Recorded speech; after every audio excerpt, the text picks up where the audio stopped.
क्या आपने कभी सोचा है सर्दियों के मौसम आने के साथ साथ ही हर फैमिली में बच्चे से लेके बुजुर्ग तक कॉमन कोल्ड या कॉमन फ्लू एक कॉमन चीज़ है।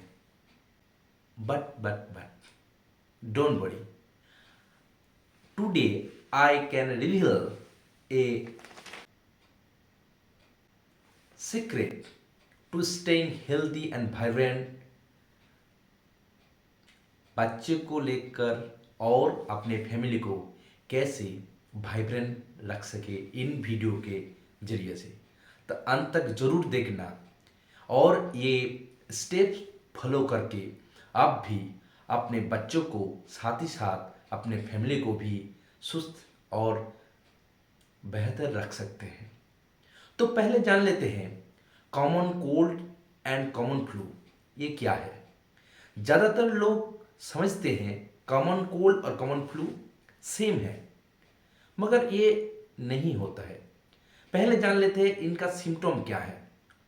सर्दियाँ, नाक बंद होना, गले में खरोश, दर्द, बुखार, थकान महसूस होना और साथ ही साथ सिर दर्द, ये सभी कॉमन कोल्ड और कॉमन फ्लू का सिम्टम होता है।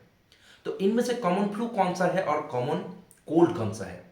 कॉमन कोल्ड ये पहला वाला फेज है जो ज़्यादातर इतना घातक नहीं है। सर्दियाँ होना, नाक बंद हो जाना, ये कॉमन कोल्ड है जो लगभग एकदम नेग्लिजिबल है और ये एकदम माइनर है। इनके ऊपर जब गले में दर्द, खराश, खांसी, छींके, दर्द होना, बुखार आना और थकान महसूस होना, ये कॉमन फ्लू का एक सिम्टम है। तो कॉमन फ्लू ज़्यादातर घातक है। हमने कोविड-19 को देखा कैसे ये पूरी जिंदगी बदल दिए, साथ ही साथ पूरी दुनिया में कैसे कहर बरसाए।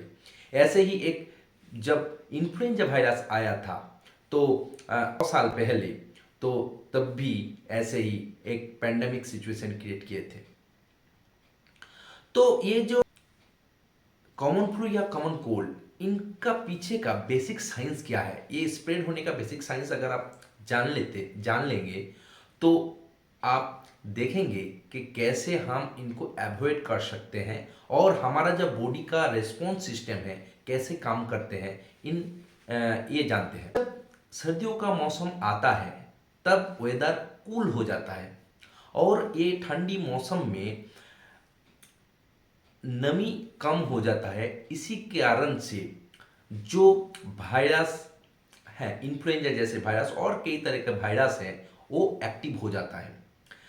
ज़्यादातर हमारा शरीर इन इन इनको शरीर से दूर रखने के लिए एक प्रोसेस इनमें से चलते हैं। जब ये वायरस हम सांस लेते हैं तो हमारा जो ट्रैक्ट है, श्वसन नाली, सांस पथ के यहाँ से एक प्लाज्मा और एक फ्लूइड निकालता है।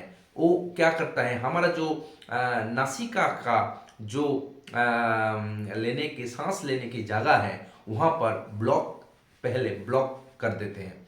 तभी हमारा जो पहला सिम्टम वो दिखा जाता है, नाक बंद होना, सर्दियाँ। तो बाद में जब ये वायरस अपना शरीर के अंदर जाते हैं, और क्यों जाते हैं, क्योंकि इस विंटर सीजन में जब वायु के अंदर नमी नहीं रहता है, नमी कम हो जाता है, ड्राई हो जाता है, तो हमारा जो ट्रैक्ट है, श्लेष्म झिल्ली है, वो सूख जाता है और ये वायरस अंदर चला जाता है और हमारा जो रिस्पिरेटरी सिस्टम है, रिस्पिरेटरी सिस्टम को ये अटैक करते हैं। शरीर के अंदर जाते ही वो कुछ सेल के अंदर अपना सेल्स को अटैक करते हैं और साथ ही साथ ये स्प्रेड भी हो सकता है।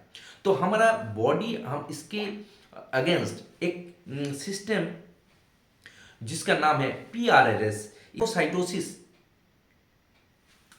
तैयार होता है। साथ ही साथ क्या करता है, वो शरीर का जो जो सेल्स को डैमेज कर चुके हैं वो अलग कर देते हैं शरीर से।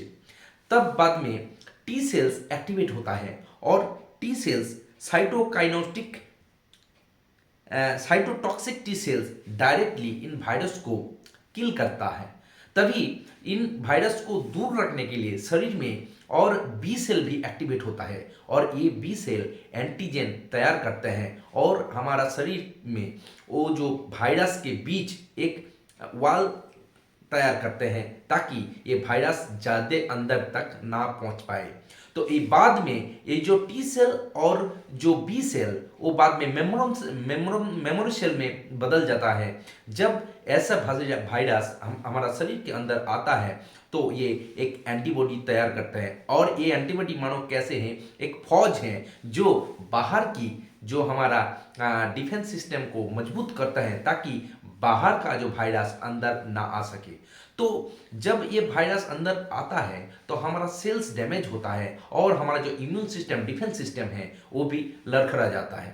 तो इनको अगर हम अच्छी तरह से स्ट्रांग नहीं करें तो हमारा जिंदगी में कई सारा एक खतरा रहता है और ये खतरा बढ़ भी सकता है। तो हम कैसे इन खतरों को डिफेंस कर सकते हैं? पहले कोई कुछ कुछ स्टेप अगर हम घर में ये मान लेते हैं और घर में ये करते हैं तो हम इनमें से बचे रह सकते हैं। पहले एक अपना बॉडी को हाइड्रेट करना चाहिए। ये विंटर सीजन में हमारा बॉडी ज़्यादातर डिहाइड्रेट हो जाता है तो हम पानी नहीं पीते हैं। तो पानी नहीं पीने से हमारा पूरा शरीर का 35% ऐसे कुछ इमरजेंसी सेल्स हैं जो पूरा बॉडी उनमें से चलता है। अकॉर्डिंग टू सीडीसी ये बोलते हैं कि अगर आप ज़्यादातर पानी पीजिएगा तो आपका सेल्स हाइड्रेट रहता है। तो कैसा पानी? अगर आप गुनगुना पानी पिएंगे तो आप ये ज़्यादा अच्छा होगा। साथ ही साथ आप हर्बल टी ले सकते हैं, काढ़ा भी बना सकते हैं जो हमारा घर बैठे ही रेमेडीज हैं। ज़्यादातर लोग क्या करते हैं, जब भी खांसी होता है, जब भी बुखार होता है तो वो एंटीबायोटिक लेते हैं, साथ ही साथ वो कफ सिरप भी पीते हैं। तो ये जाकर शरीर में ये साइड इफेक्ट करते हैं और ये एक सीरीज जैसे मानो ये चलते हैं। तो अगर आप ये सारे मेडिसिन के छोड़कर ये घरेलू उपाय अपना लेते हैं तो अपना शरीर को और बेहतर बना सकते हैं। सेकंड चीज़ है लाइफस्टाइल चेंज। ज़्यादातर हमारा जब विंटर सीजन में हम लोग अंदर रहते हैं तो अंदर रहने के लिए हम एक्सरसाइज कम करते हैं और धूप में भी जाना हमको कम होता है। और अभी जो सिचुएशन होता है विंटर में धूप भी कम निकलता है तो हमारा शरीर में जो विटामिन डी है वो भी कम जनरेट होता है, क्योंकि हमारा शरीर विटामिन डी जनरेट करते हैं कुछ खाने से और हमारा जो सनलाइट है उसके लिए। तो हमारा शरीर में अगर मान लीजिए इसको इम्यूनिटी को अगर बूस्ट करना होगा तो ऐसे कुछ खाना हमको खाना होगा। कौन सा खाना? Vitamin C, vitamin D, zinc, manganese, ये सब इम्यूनिटी को बूस्ट करता है। तो कौन सा खाने में ये मिलता है? अगर आप देखिएगा इस खाने के लिए आपको कहीं अगर जाना नहीं होगा, आपका किचन में ही वो मौजूद हैं। जो अब अभी शीत का मशरूम का जो सब्जियां हैं, फल है, वो आप खा सकते हैं। कौन सा सब्जियां?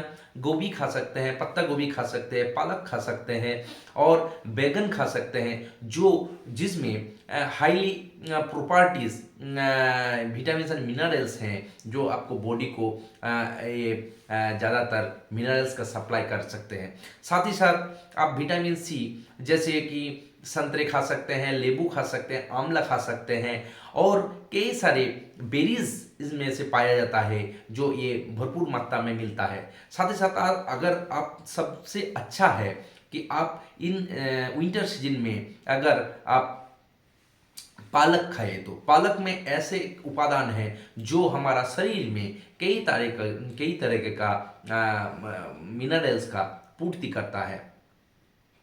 साथ ही साथ आप घर बैठे आप होम रेमेडीज भी तैयार कर सकते हैं। आप किचन में झांकिए, किचन हमारा एक आयुर्वेदिक का भंडार है। हम लोग ये जानते नहीं हैं, और जो जानते हैं वो यूज़ भी नहीं करते हैं। आपके किचन में आपको हर वक्त मिल जाएगा, अदरक मिल जाएगा, लहसुन मिल जाएगा, हल्दी मिल जाएगा।